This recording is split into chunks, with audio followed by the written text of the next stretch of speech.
நீங்கள் பார்த்துக் கொண்டிருப்பது 24 நியூஸ் தமிழ்.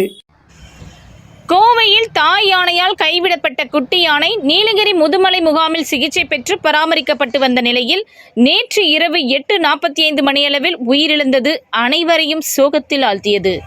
நீலகிரி மாவட்டம் முதுமலை புலிகள் காப்பகம் தெப்பக்காடு யானைகள் முகாமிற்கு கடந்த 9/6/2024 தேதியன்று கோவை வனக்கோட்டம் மருதமலை பகுதியில் தாய் யானையால் கைவிடப்பட்ட குட்டி யானை மீட்கப்பட்டு முதுமலை முகாமிற்கு கொண்டு வந்து பராமரிக்கப்பட்டு தொடர் சிகிச்சை அளிக்கப்பட்டு வந்த நிலையில் ஆண் குட்டி யானை நேற்று இரவு 8:45 மணியளவில் உடல் நலக்குறைவு ஏற்பட்டு சிகிச்சை பலனின்றி உயிரிழந்தது. கலை இயக்குனர் முதுமலை புலிகள் காப்பகம் அவர்களின் அறிவுரைப்படி துணை இயக்குனர் மசினக்குடி கோட்டம் அவர்களின் முன்னிலையில் இன்று காலை பிரேத பரிசோதனை நடைபெறும் என வனத்துறையினர் தகவல்.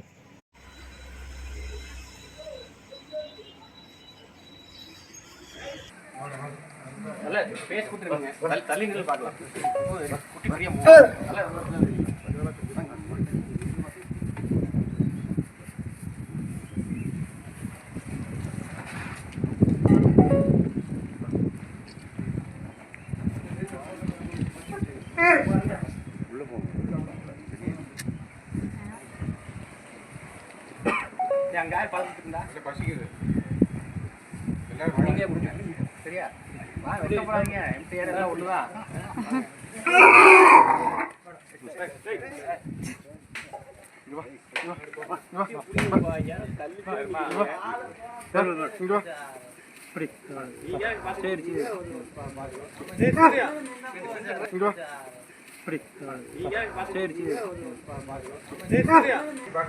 அங்க கொடுத்தவங்களே கொடுக்குறேன் அங்க கொடுத்தவங்களே அவங்க